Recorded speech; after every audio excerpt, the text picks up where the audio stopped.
Welcome to UPSC exam prep. आज है 21 नवंबर 2023 और आज हम देखेंगे 20 और 21 नवंबर के करंट अफेयर्स। तो आइए शुरू करते हैं। कुछ कारणों से कल करंट अफेयर डिस्कस नहीं कर पाए, तो आज उस कल वाला और आज वाला दोनों देखेंगे। तो हमारा पहला आर्टिकल है केंद्रीय दत्तक ग्रहण संसाधन प्राधिकरण के बारे में। तो आइए देख लेते हैं। अभी हाल ही में सुप्रीम कोर्ट ने भारत के दत्तक ग्रहण विनियमन निकाय केंद्रीय दत्तक ग्रहण संसाधन प्राधिकरण की बड़ी देरी पर जो सवाल उठाया है, तो इसको देख लेते हैं। ये केंद्रीय दत्तक ग्रहण संसाधन प्राधिकरण क्या है? तो ये भारत सरकार के महिला एवं बाल विकास मंत्रालय का एक वैधानिक निकाय है। इसे 2003 में भारत सरकार द्वारा अनुसमर्थित अंतर्देशीय दत्तक ग्रहण पर हेग कन्वेंशन 1993 के प्रावधानों के अनुसार अंतर्देशीय गोद लेने से निपटने के लिए एक केंद्रीय प्राधिकरण के रूप में नामित किया था। तब इसके कार्य क्या होते हैं? तो ये भारत में अनाथ, आत्मसमर्पित और परित्यक्त जो मतलब जिन बच्चों का परित्याग कर दिया जाता है, उनको गोद लेने को विनियमित करने वाली एक नोडल संस्था है। ये राज्य दत्तक ग्रहण संसाधन एजेंसी यानी सारा ये और विशिष्ट दत्तक ग्रहण एजेंसी यानी SAA, अधिकृत विदेशी दत्तक ग्रहण एजेंसी AFAA, बाल कल्याण समिति CWCS और जिला बाल सुरक्षा इकाइयों यानी DPU जैसे निकायों की निगरानी और विनियमन इनका करता है। भारत में एक बच्चे को हिंदू दत्तक ग्रहण और भरण पोषण अधिनियम 1956 के तहत संरक्षण और वार्ड अधिनियम 1890 और किशोर न्याय अधिनियम 2000 के तहत एक परिवार के साथ रखा जा सकता है। किशोर न्याय इसमें बच्चों की देखभाल और संरक्षण शामिल है।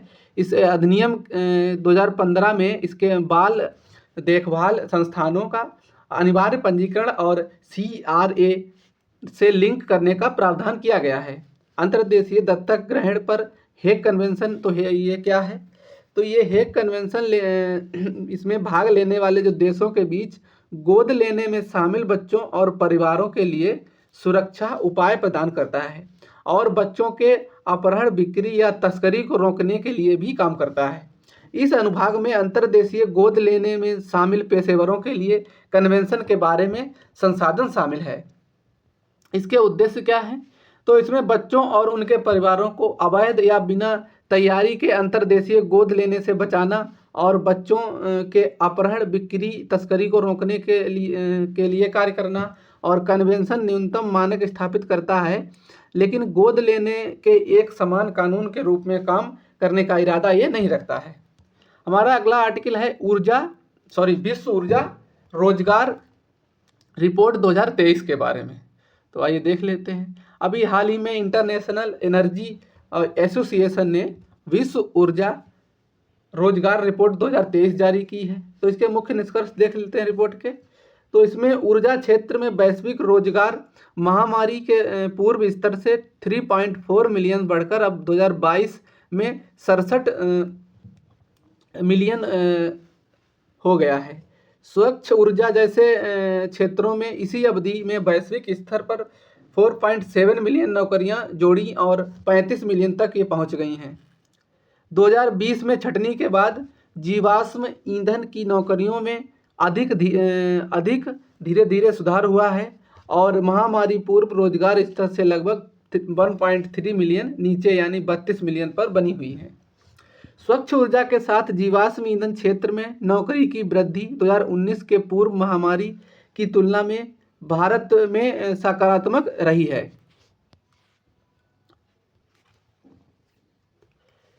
इसके साथ ही भारत में पिछले 3 वर्षों में चौथी सबसे अधिक संख्या में नई स्वच्छ ऊर्जा नौकरियां पैदा हुई हैं। रिपोर्ट में ऊर्जा उद्योग के 5 प्रमुख क्षेत्रों का उल्लेख किया गया है जिससे महामारी के बाद अधिकतम रोजगार सृजन हुआ है। ये क्षेत्र थे सौर PV, पवन इलेक्ट्रॉनिक वाहन और बैटरी निर्माण, ताप पंप और महत्वपूर्ण खनिज खनन। ये 5 क्षेत्र थे, इनमें सबसे ज़्यादा नौकरियों का सृजन हुआ है। इन 5 क्षेत्रों में अब तक लगभग 90 लाख कर्मचारी कार्यरत हैं और सभी क्षेत्रों में सोलर PV लगभग 4 मिलियन नौकरियों के साथ सबसे बड़े क्षेत्र के रूप में उभरा है। दूसरी ओर ईवी और उनकी बैटरियों का विनिर्माण विकास का सबसे बड़ा स्रोत था। हमारा अगला आर्टिकल है अभी नेस्ट पहल के बारे में, तो आइए देख लेते हैं। अभी हाल ही में इंडियन ग्रीन बिल्डिंग काउंसिल यानी IGBC ने नेस्ट नामक एक रेटिंग और प्रमाणन पहल शुरू की है, तो इसके बारे में देख लेते हैं। इसका उद्देश्य घरेलू आवास क्षेत्र में टिकाऊ और पर्यावरण के अनुकूल निर्माण को बढ़ावा देना है। ये व्यक्तिगत जो घर मालिकों को इंडिविजुअली जो मकान मालिक होते हैं उनको आवासीय क्षेत्र के लिए बिजली की खपत, पानी के उपयोग को कम करने और एक स्वस्थ रहने की जगह बनाने में मदद करने के लिए हरित भवन सुविधाओं को बड़े पैमाने पर अपनाने का मार्ग प्रशस्त करने में मदद करेगा। इंडियन ग्रीन बिल्डिंग काउंसिल के बारे में मुख्य तथ्य देख लेते हैं। तो ये भारतीय उद्योग परिसंघ का हिस्सा है और इसका गठन 2001 में किया गया था। ये भारत की प्रमुख प्रमाणन संस्था है। परिषद सेवाओं की एक विस्तृत श्रृंखला प्रदान करती है जिसमें एक नए हरित भवन रेटिंग कार्यक्रम, प्रमाणन सेवाएं और हरित भवन प्रशिक्षण कार्यक्रम विकसित करना शामिल है। इस परिषद में ग्रीन बिल्डिंग कांग्रेस का भी आयोजन करती है जो हरित भवनों पर अपना वार्षिक प्रमुख कार्यक्रम है। ये उन 5 देशों में शामिल है जो वर्ल्ड ग्रीन बिल्डिंग काउंसिल के बोर्ड में हैं। ये COP और इसी तरह के वैश्विक मंचों पर वैश्विक मुद्दों पर चर्चा करते हैं। रेटिंग 6 पर्यावरण श्रेणियों पर आधारित है जिसमें टिकाऊ स्टेशन सुविधा, स्वास्थ्य, स्वच्छता और ऊर्जा दक्षता, जल दक्षता, स्मार्ट रहित पहल और नवाचार और विकास इसमें शामिल हैं। इसका मुख्यालय हैदराबाद में है। हमारा अगला आर्टिकल है वैश्विक अवसंरचना और निवेश के लिए साझेदारी यानी partnership for global infrastructure and investment, PGII। तो आइए देख लेते हैं। अभी हाल ही में केंद्रीय जो वाणिज्य मंत्री हैं और उद्योग मंत्री भी हैं पीयूष गोयल जी, इन्होंने ग्लोबल इंफ्रास्ट्रक्चर एंड इन्वेस्टमेंट और Indo Pacific economic framework for prosperity के लिए साझेदारी निवेश फोरम में भाग लिया था। तो अभी वैश्विक अवसंरचना और इसके बारे में देख लेते हैं। वैश्विक अवसंरचना और निवेश के लिए साझेदारी के बारे में, तो ये एक विकासात्मक पहल है जिसका उद्देश्य विकासशील देशों में बुनियादी ढांचों के अंतर को कम करना है और साथ ही वैश्विक स्तर पर SDG यानी सस्टेनेबल डेवलपमेंट गोल पर प्रगति में तेजी लाने में मदद करना है। ये बुनियादी ढांचा योजना की घोषणा पहली बार जून 2021 में UK में G7 का जब शिखर सम्मेलन हुआ था उसके दौरान की गई थी। इसमें फंडिंग कहाँ से आती है? तो इसका उद्देश्य अनुदान और निवेश के माध्यम से परियोजनाओं का निर्माण करना है। PGII का जोर विकासशील देशों में मानव बुनियादी ढांचे के निर्माण और शिक्षा और स्वास्थ्य देखभाल सुविधाओं की गुणवत्ता में सुधार करना है। G7 के बारे में मुख्य तथ्य देख लेते हैं। तो यह 1975 में गठित प्रमुख औद्योगिक देशों का एक अंतर सरकारी संगठन है। इसके सदस्य देशों में Canada, France, Germany, Italy, Japan और यूनाइटेड किंगडम और संयुक्त राज्य अमेरिका हैं। वैश्विक आर्थिक प्रशासन, अंतर्राष्ट्रीय सुरक्षा और ऊर्जा नीति जैसे मुद्दों पर चर्चा करने के लिए इसकी सालाना बैठक होती है। G7 शिखर सम्मेलन का मेजबान में जिसे प्रेसिडेंसी के रूप में जाना जाता है और सदस्य देशों के बीच प्रतिवर्ष घूमता रहता है। क्रीमिया पर कब्जा करने के बाद 2014 में रूस को सामूहिक समूह से निलंबित किए जाने तक इससे पहले ये G8 था, उसके बाद ये G7 इसको कहने लगे। हमारा अगला आर्टिकल है वक्थार्न के बारे में। तो इससे पहले देख लेते हैं थोड़ा इसको मैप के बारे में। तो ये ग्लोबल वैश्विक अवसंरचना और निवेश के लिए जो ये ग्लोबल इंफ्रास्ट्रक्चर है, तो इसके थ्रू ये यूरोप, ये भारत और पूर्वी एशिया और भारत और तक यूरोप तक ये इंफ्रास्ट्रक्चर से कनेक्ट करेंगे। इससे ये भारत ये के जो हमारा ये कोची बंदरगाह है, कोची और कोलकाता, इसको इस तरह से ये यूरोप से इसको कनेक्ट किया जाएगा और ये पूर्वी एशिया और जापान को यहाँ के कनेक्ट किया जाएगा। तो आइए देखते हैं हमारा अगला आर्टिकल सी बकथॉर्न के बारे में। तो आइए देख लेते हैं। अभी हाल ही में लद्दाख के सी बकथॉर्न फल को जीआई टैग मिला है। तो ये इस तरह का कुछ दिखाई देता है, बेरी जैसा। आइए अब देखते हैं इसके बारे में। तो सी बकथॉर्न संपूर्ण यूरोप और एशिया में पाया जाने वाला एक पौधा है। ये भारत में हिमालय क्षेत्र में वृक्ष रेखा के ऊपर पाया जाता है। सामान्यतः ये लद्दाख की स्पीति के ठंडे जो रेगिस्तान जैसे शुष्क क्षेत्र है उसमें पाया जाता है। ये प्रकृति रूप से मतलब लद्दाख क्षेत्र में 11,500 हेक्टेयर क्षेत्र में वितरित है। इसमें छोटे नारंगी या पीले रंग के फल लगते हैं जो स्वाद में खट्टे होते हैं, जैसे बेरी खट्टे होते हैं, लेकिन ये विटामिन विशेषकर विटामिन सी से भरपूर होते हैं। अब खट्टे होते हैं तो स्वाभाविक है विटामिन सी से भरपूर होंगे। ये 43 डिग्री सेल्सियस से 40 डिग्री सेल्सियस तक के अधिकतम तापमान का सामना कर सकते हैं और इसे सूखा प्रतिरोधी माना जाता है। इनकी दो विशेषताएं हैं कि इनको ठंडे रेगिस्तान में आवासित होने के लिए एक आदर्श पौधा की प्रजाति मानी जाती है। सी बकथॉर्न बेरी में शून्य से नीचे तापमान के बावजूद संपूर्ण सर्दियों के अक्षुण्ण रहने की अनूठी विशेषता होती है इनमें। इनका उपयोग किसमें किया जा सकता है? तो इसका उपयोग पारंपरिक रूप से विभिन्न उद्देश्यों के लिए किया जा सकता है, जिसमें पौधों के प्रत्येक भाग यानी फल, पत्ती, टहनी, जड़ और कांटों का उपयोग पारंपरिक रूप से दवा, पोषण पूरक, ईंधन और बाड़ के रूप में किया जा सकता है। बाड़ मतलब किसी खेत होता है, खेत के चारों तरफ लगा देना, उसी बाड़ बोलते हैं। जब क्षेत्र में भोजन के अन्य स्रोत सीमित होते हैं तो कई पक्षी प्रजातियां इसे खाकर भोजन प्राप्त करते हैं। पत्तियों इनकी जो वहाँ भेड़ बकरी बहुत पाली जाती हैं लद्दाख एरिया में, तो पत्तियां भेड़ बकरी, गधे, मवेशी आदि के कुबड़ वाले जितने भी होते हैं जानवर, उनके जैसे ठंडे रेगिस्तान में ऐसे जानवर पाए जाते हैं। इनके लिए प्रोटीन युक्त चारे के रूप में भी काम करती हैं। इसे बंडर प्लांट, लद्दाख गोल्डन बुश, ठंडे रेगिस्तानों का सोने की खान के नाम से भी जाना जाता है, ध्यान रखना। अब देख लेते हैं भौगोलिक संकेतक क्या होता है। तो ये उन उत्पादों पर का प्रयोग किया जाने वाला एक चिन्ह है जिनकी एक विशिष्ट भौगोलिक पहचान होती है और उसमें उस उत्पत्ति के कारण उसके कुछ गुण होते हैं। जैसे किसी एरिया में अगर हुआ है तो उसके कुछ विशिष्ट गुण हैं और जो वो गुण और कहीं मतलब किसी एरिया में नहीं पाए जाते हैं। इसका उपयोग सामान्यतः कृषि उत्पाद, खाद्य पदार्थों, वाइन, स्पीट पेय, हस्तशिल्प और औद्योगिक उत्पादों के लिए किया जाता है। भौगोलिक संकेतक अधिकार उन लोगों को सक्षम बनाता है जिनके पास संकेतक का उपयोग करने का अधिकार है, ताकि वे किसी भी तीसरे पक्ष द्वारा इसके उपयोग को रोक सकें जिसका उत्पाद लागू मानकों के अनुरूप नहीं है।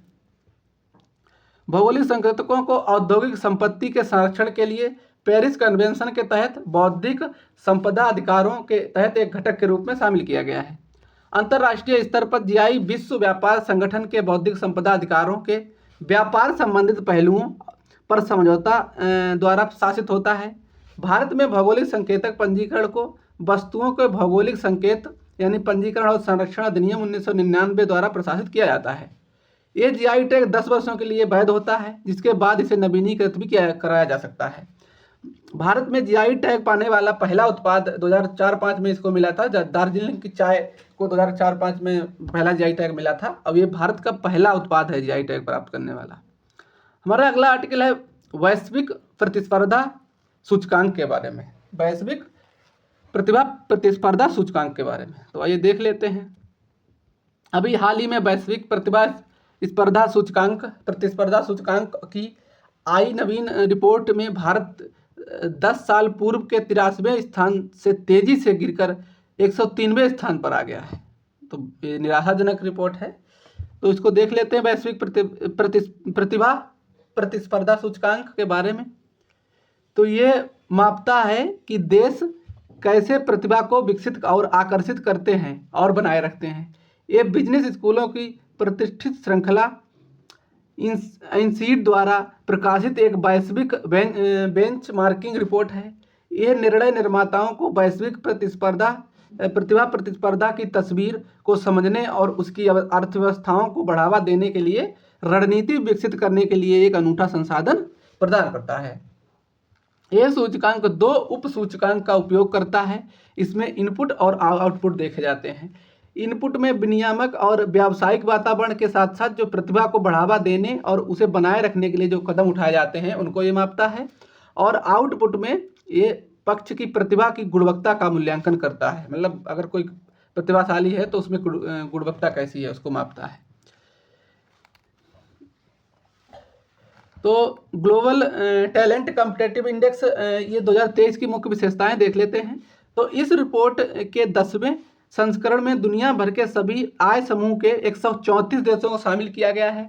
इस सूचकांक में शीर्ष 3 देशों में सिंगापुर, स्विट्जरलैंड और संयुक्त राज्य अमेरिका हैं। मतलब नंबर 1 पे सिंगापुर, दूसरे नंबर पर स्विट्जरलैंड, तीसरे नंबर पर संयुक्त राज्य अमेरिका शामिल हैं।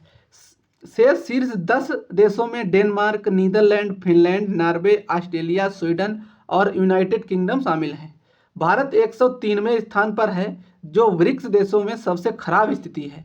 ब्रिक्स देशों के समूह में चीन 44वें स्थान पर, रूस 52 और दक्षिण अफ्रीका 68वें स्थान और ब्राज़ील 69वें स्थान पर है। ये और भारत से बेहतर रैंकिंग वाले अन्य देशों में Rwanda, Paraguay, Tunisia, Namibia, Bolivia, Ghana, El Salvador, Gambia, Kenya, Morocco और इस्वातिनी है। इस रिपोर्ट के अनुसार अन्य उभरते देशों में सूचकांक में सुधार दिखाया गया है, जिसमें चीन, इंडोनेशिया और मैक्सिको का विशेष उल्लेख किया गया है। हमारा अगला आर्टिकल है कॉस्मिक वाइन के बारे में। तो आइए देख लेते हैं। कॉस्मिक वाइन कुछ इस तरह से इनका नज़ारा दिखता है अगर अंतरिक्ष में दिखते हैं तो। अभी हाल ही में शोधकर्ताओं की एक टीम ने कॉस्मिक वाइन नामक एक व्यापक आकाशगंगा संरचना की पहचान की है। तो ये कॉस्मिक वाइन बड़ी सुंदर सी दिखाई देते हैं। यह अध्ययन के अनुसार अभी कॉस्मिक वाइन को जेम्स वेब स्पेस टेलीस्कोप द्वारा एकत्र किए गए डेटा पर ध्यान देने के बाद इसको देखा गया था, जो अंतरिक्ष और उसके समय में दूरी तक पहुंच प्राप्त करने के लिए मानव के पास सबसे शक्तिशाली उपकरण है। कॉस्मिक वाइन के बारे में देखते हैं। तो ये एक विशाल वेल जैसी संरचना है जो 20 आकाशगंगाओं और 13 प्रकाश वर्ष से अधिक दूरी में विस्तृत है। ये बहुत ही प्राचीन है और शोधकर्ताओं ने इसे रेड शिफ्ट 3.44 पर आंका है, जिसका अर्थ होता है कि यह प्रारंभिक ब्रह्मांड से ही अवस्थित है। रेड शिफ्ट उस तरीके को संदर्भित करता है जिस तरह से प्रकाश समय के साथ लंबी दूरी तय करते समय फैलता है, और उच्च रेड शिफ्ट से संकेत मिलता है कि कोई वस्तु पुरानी है। 3.44 के रेड शिफ्ट का मतलब होगा कि कॉस्मिक वाइन के प्रकाश ने जेड वेब टेलीस्कोप तक पहुंचने से पूर्व 11 से 12 अरबों JWST तक पहुंचने से पूर्व 11 से 12 वर्षों के बीच यात्रा किया है। संदर्भ प्रदान करने के लिए वर्तमान पद्धतियों ब्रह्मांड की आयु 13.7 अरब वर्ष का अनुमान लगाती हैं। इसमें इतने उच्च रेड शिफ्ट का पर अब तक खोजी गई ये दो विशाल जो सबसे बड़ी आकाशगंगाएं हैं वो ए और गैलेक्सी ई हैं, तथा ये दोनों शांत अवस्था में हैं, जो तारा निर्माण की कम दर का संकेत देती हैं। शोधकर्ताओं का मानना है कि वाइन आकाशगंगा का समूह है, ये अग्रदूत के रूप में काम कर सकती है, जो ऐसे समूह का संगठन और उनके भीतर विशाल आकाशगंगाओं के उद्भव के बारे में भी अंतर्दृष्टि प्रदान करती है। प्रकाश वर्ष के बारे में देख लेते हैं क्या होता है। तो एक प्रकाश वर्ष ये दूरी का मापक है, ना कि समय का, जैसा कि नाम से ही पता चलता है। यह वह दूरी है जो प्रकाश वर्ष की किरण एक पृथ्वी वर्ष में तय करती है, जो लगभग 6 ट्रिलियन मील यानी 9.7 ट्रिलियन किलोमीटर के बराबर होती है।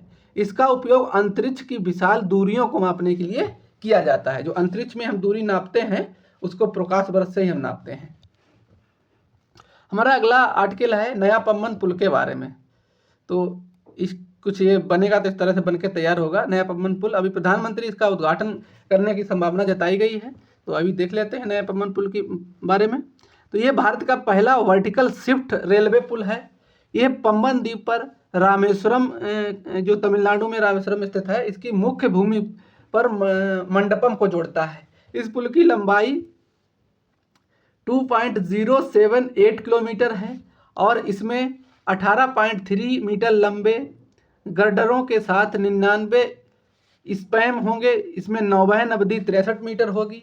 ये भारत के पहले समुद्री पुल प्रतिष्ठित पम्बन पुल का स्थान लेगा जो 1914 में खुला था। नया पुल रेल विकास निगम लिमिटेड द्वारा पुराने पम्बन पुल के समांतर ही बनाया जा रहा है। इसकी विशेषताएं क्या होंगी? तो ये नए पम्बन पुल की सबसे अद्वितीय विशेषता ऊर्ध्वाधर लिफ्ट सुविधा है। इससे नावों को पुल के नीचे से आसानी से गुजरने में मदद मिलेगी। इसमें नाव आसानी से मतलब गुजर सकती हैं। जैसा कि इसमें दिख रहा है, ये पुल मतलब बनाया जा रहा है, तो इसमें देखो ये यहाँ से भी नाव आराम से निकल सकती है, इधर से भी निकल सकती है। और ये तो एरिया पूरा अच्छा खासा छोटा ही है, इसमें आसानी से नाव आएंगी तो ये आसानी से निकल जाएंगी। और जबकि ये पुराने पुल में सेजर रोलिंग लिफ्ट तकनीक है, जिससे जहाज़ों को गुजरने देने के लिए पुल क्षैतिज रूप से खुलता है और नया पुल डेक के समांतर रहते हुए लंबवत ऊपर की ओर ये उठेगा। ये प्रत्येक छोर पर सेंसर का उपयोग करके किया जाएगा। मतलब जब वो आएगा जहाज तो सेंसर लगे होंगे तो ऑटोमेटिक वो उठ जाएगा और निकल जाएगा। ऊर्ध्वाधर लिफ्ट स्पैन में ट्रेन नियंत्रण प्रणाली के साथ विद्युत यांत्रिक नियंत्रण को भी जोड़ा जाएगा। शिपिंग यातायात को पुल के ऊर्ध्वाधर लिफ्ट अनुभाग के नीचे से गुजरने की अनुमति देने के लिए रेल यातायात रोका जाएगा। जब मतलब ये जहाज वगैरह नाव वगैरह निकल रही होंगी तो रेल यातायात जो मतलब आ रही होगी उसको रोका जाएगा, जैसे अभी होता है। नावों के गुजरने के लिए पर्याप्त ऊंचाई बनाने के लिए नेविगेशन स्पैन लंबवत रूप से उसके ऊपर की ओर बढ़ेगा। ये नेविगेशन के लिए 72.5 मीटर की पूरी क्षैतिज लंबाई की अनुमति देगा। जबकि नया पम्बन पुल पुरानी पुल से 3 मीटर ऊंचा है। इसमें समुद्र तल से 22 मीटर की नौवहन वायु निकासी शामिल है। इसे दोहरी रेलवे लाइन और भविष्य के विद्युतीकरण के लिए भी डिजाइन किया गया है। हमारा अगला आर्टिकल है रोडोडेंड्रोन के बारे में, तो आइए देख लेते हैं। अभी रोडोडेंड्रोन फूल ये हिमालयी फूल है कि इसके हिमालय क्षेत्र में असंख्य रत्नों में से एक है। ये अनुग्रह, दृढ़ता और सांस्कृतिक मूल्य का प्रतिनिधित्व करता है। ये कुछ इस तरह के दिखाई देते हैं, फूलते हैं तो बहुत मतलब सुंदर नज़ारा दिखाई देता है। रोडोडेंड्रोन के बारे में देख लेते हैं। तो ये फूलों वाले पौधों की एक प्रजाति है जिसमें पेड़, झाड़ियाँ और लताएं सहित 1000 से अधिक प्रजातियाँ शामिल होती हैं। ये हीथ परिवार, इसको एरिकेसी भी बोलते हैं, इसकी लकड़ी के रूप में फूल वाले पौधों का लगभग 1000 प्रजातियों का एक विविध प्रजाति है जो अपने आकर्षक फूलों और सुंदर पत्तियों के लिए जाना जाता है। ये विभिन्न प्रकार के आवासों में पाए जाते हैं, जैसे अल्पाइन क्षेत्र, शंकुधारी और चौड़ी पत्ती वाले जंगल, समशीतोष्ण वन, वर्षा वन, यहाँ तक कि उष्णकटिबंधीय जंगल में भी ये पाए जाते हैं। तो इनकी पर्यावरण की स्थिति देख ली। अब हम देखते हैं वितरण इनका कहाँ कहाँ पाए जाते हैं। तो ये एशिया, उत्तरी अमेरिका, यूरोप के समशीतोष्ण क्षेत्रों के साथ साथ दक्षिण पूर्व एशिया और उत्तरी ऑस्ट्रेलिया के उष्णकटिबंधीय क्षेत्रों के मूल निवासी हैं। उन्हें अच्छी तरह से बढ़ने के लिए थोड़ी अम्लीय मतलब मिट्टी की आवश्यकता होती है और ये आकार की एक विशाल विविध प्रदर्शित करते हैं, जिससे कुछ इंच से अधिक ऊंचे उगने वाले जमीन के आवरण से लेकर 100 मीटर अधिक ऊंचे पेड़ों तक ये शामिल हो सकते हैं। भारत में रोडोडेंड्रॉन की 132 टैक्सा यानी 80 प्रजातियां और 25 उप प्रजातियां और 27 किस्में पाई जाती हैं। इन्हें स्थानीय भाषा में लाली गुरस के नाम से जाना जाता है। ये नेपाल का राष्ट्रीय फूल है और भारत के उत्तराखंड राज्य वृक्ष मतलब उत्तराखंड राज्य है उसका राज्य वृक्ष है रोडोडेंड्रॉन, और इसको स्थानीय भाषा में लाली गुरस कहा जाता है। हमारा अगला आर्टिकल है स्काइड्रेट स्पाइडर के बारे में। तो स्काइड्रेट स्पाइडर के बारे में देख लेते हैं। तो अभी हाल ही में संघीय जांच ब्यूरो यानी FBI ने स्काइड्रेट स्पाइडर नामक एक हैकिंग समूह के बारे में संगठनों को चेतावनी जारी की है। तो अब इसके बारे में जान लेते हैं स्काइड्रेट स्पाइडर के बारे में। यह एक हैकिंग समूह है जो दुनिया भर के विभिन्न संगठनों पर आक्रमण करने के लिए कुख्यात मतलब जाना जाता है। इस हैकर समूह को अपने उपनामों से भी जाना जाता है, जिसमें इसको स्टार फ्रॉड, या UNC 3944 स्कैटर स्वाइन और मडल्ड लिब्रा जैसे नामों से इसको संबोधित किया जाता है, क्या अन्य नामों से। इसके सदस्य 16 वर्षों से कम उम्र के हैं, मतलब इसमें जो भी सदस्य हैं 16 वर्ष से कम हैं और प्राथमिक तौर पर ये अंग्रेजी बोलने वाले हैं। ये पीड़ितों के IT वातावरण में सेंध लगाते हैं, जिनका संभव हो उतना मूल्यवान डाटा इसको बाहर निकाल लेते हैं और फिर उस जानकारी को पर्दा रखने और उसे लीक करने या बेचने के रोकने के लिए भुगतान की मांग करते हैं।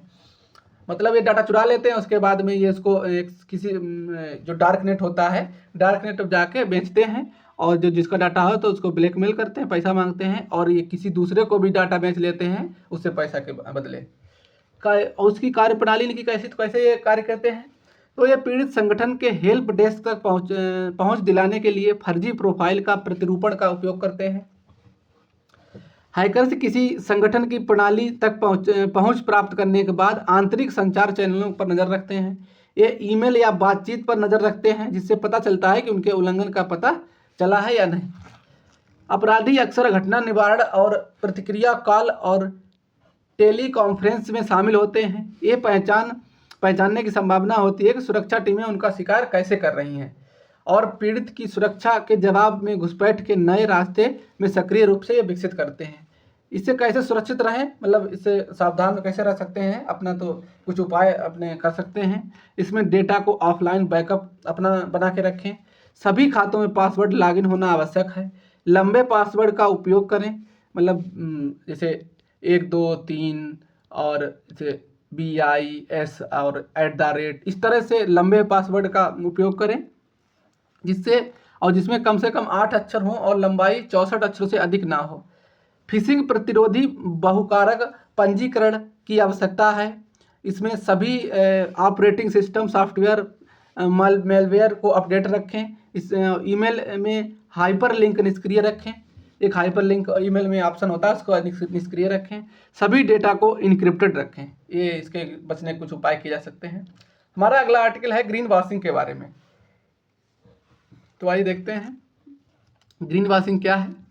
तो अभी हाल ही में भारतीय विज्ञान मानक परिषद ने दिशा निर्देश प्रस्तावित किए हैं, जिनका उद्देश्य विज्ञापनों में ग्रीन वॉशिंग की जांच करना है। ग्रीन वॉशिंग के बारे में देख लेते हैं। तो ये क्या है, ये किसी कंपनी के उत्पाद पर्यावरण की दृष्टि से कितने अच्छे हैं, इसके बारे में गलत धारणा का भ्रामक जानकारी देने की प्रक्रिया की जांच करती है। ग्रीन वॉशिंग में उपभोक्ताओं को यह विश्वास दिलाने के लिए एक निराधार दावा करना शामिल है कि कंपनी के उत्पाद पर्यावरण के अनुकूल हैं। ये वास्तव में जितना प्रभाव डालते हैं उससे कहीं अधिक सकारात्मक पर्यावरणीय प्रभाव डालते हैं। इसके अलावा ग्रीन वॉशिंग तब हो सकती है जब कोई कंपनी पर्यावरणीय रूप से हानिकारक जो प्रथाएं हैं उनमें भागीदारी को कम करने के लिए किसी उत्पाद को टिकाऊ पहलुओं पर जोर देने का प्रयास करती है। उसी वस्तु को ग्रीन वॉशिंग बोल सकते हैं। कंपनियां स्पष्ट दावों के साथ ग्रीन वॉश पहल भी कर सकती हैं, जो दावों के लिए वास्तविक डेटा उपयोग या वैज्ञानिक सत्यापन प्रदान नहीं करते हैं। उदाहरण के लिए एक कार विक्रेता का दावा है कि वाहन पर्यावरण के अनुकूल है क्योंकि यह अधिक ईंधन कुशल है, जबकि वह पर्यावरण पर वाहन निर्माण के बड़े औद्योगिक प्रभाव का उल्लेख करने या उस पर विचार करने में विफल रहता है। भारतीय विज्ञापन मानक परिषद के बारे में मुख्य तथ्य देख लेते हैं। तो ये भारत में विज्ञान उद्योग का एक स्वैच्छिक स्वनियामक संगठन है। ASCI को कंपनी अधिनियम की धारा 25 के तहत एक गैर लाभकारी कंपनी के रूप में पंजीकृत 1985 में इसको किया गया था पंजीकृत। इसमें भारत में मार्केटिंग, क्रिएटिव, मीडिया और संबंध कंपनियों के सदस्य शामिल होते हैं। ये उपभोक्ताओं के हितों की सुरक्षा सुनिश्चित करते हुए विज्ञापन में स्वनियमन के लिए प्रतिबद्ध है, मतलब उसका स्वनियमन करता है। ASCI ये सुनिश्चित करना चाहता है कि विज्ञापन स्वनियमन के लिए उसके कोड के अनुरूप हों, जिसके लिए प्रतिस्पर्धा में निष्क्रियता को पालन करते हुए विज्ञापनों को कानूनी और सभ्य, ईमानदार तथा सच्चा और खतरनाक या हानिकारक नहीं होना देना चाहिए। ये print, TV, radio, hoardings, SMS, emailers होते हैं, इंटरनेट, वेबसाइट, उत्पाद पैकेजिंग, ब्रोशर, प्रचार सामग्री और बिक्री स्थल सामग्री जैसे सभी मीडिया शिकायतों पर ध्यान देता है। ये विज्ञापन स्व विनियमन पर अंतर्राष्ट्रीय परिषद की कार्यकारी समिति का भी एक हिस्सा है। हमारा अगला आर्टिकल है फ्रैक्टल के बारे में, तो आइए देख लेते हैं। तो ये क्वांटम प्रणालियों का अध्ययन करने के लिए भी भौतिक विज्ञानी फ्रैक्टल ज्यामिति दृष्टिकोण उपयोग करते हैं। तो ये फ्रैक्टल के बारे में देख लेते हैं। तो फ्रैक्टल ये कभी ना खत्म होने वाला एक पैटर्न है। फ्रैक्टल असीमित रूप से जटिल पैटर्न है जो विभिन्न पैमानों पर समान यानी सेल्फ सिमिलर होते हैं। संक्षेप में फ्रैक्टल एक पैटर्न है जो हमेशा एक दोहराया जाता है इसको, और फ्रैक्टल है जो इसका प्रत्येक भाग, चाहे आप कितना ही जूम इन कर लें या जूम आउट किया गया हो, ये पूरी छवि को समान ही दिखाएगा। मतलब आप कितना भी जूम कर लें, छवि ब्लर या धुंधली नहीं दिखाई देगी। ये एक चालू फीडबैक लूप में एक सरल प्रक्रिया के बारे में दोहराकर बनाए रखता है। ये प्रत्यावर्तन द्वारा संचालित और गतिशील प्रणालियों की छवियां हैं। फ्रैक्टल शास्त्रीय या यूक्लिडियन ज्यामितीय वर्ग, वृत्त, गोलाकार इत्यादि के सरल आंकड़ों से अलग है। फ्रैक्टल पैटर्न बेहद परिचित हैं क्योंकि हमारी प्रकृति फ्रैक्टल के परिपूर्ण है। उदाहरण के लिए पेड़, नदियाँ, समुद्र तट, पहाड़ी बादल, समुद्री सीपियाँ, तूफान आदि। ये प्रकृति में कई बार अनियमित आकार की वस्तुओं या स्थानिक रूप से गैर समान घटनाएं जैसे समुद्र तट, पर्वत श्रृंखलाओं का वर्णन करने में सक्षम है। इनके अनुप्रयोग क्या होते हैं? तो फ्रैक्टल ये मॉडलिंग संरचनाओं जैसे कि नष्ट हुई तटरेखा या बर्फ के टुकड़ों के उपयोगी होते हैं, जिससे समान पैटर्न उत्तरोत्तर छोटे पैमाने पर इसको दोहराया जाता है। आंशिक रूप से यादृच्छिक या अराजक घटनाओं जैसे कि क्रिस्टलीय विकास, द्रव अशांति और आकाशगंगा गठन का वर्णन करने में उपयोगी होंगे ये। तो हमारे आज के सारे आर्टिकल खत्म हो गए। अगर वीडियो पसंद आए तो वीडियो को लाइक करें, वीडियो को शेयर करें, चैनल को सब्सक्राइब करें। थैंक यू, धन्यवाद।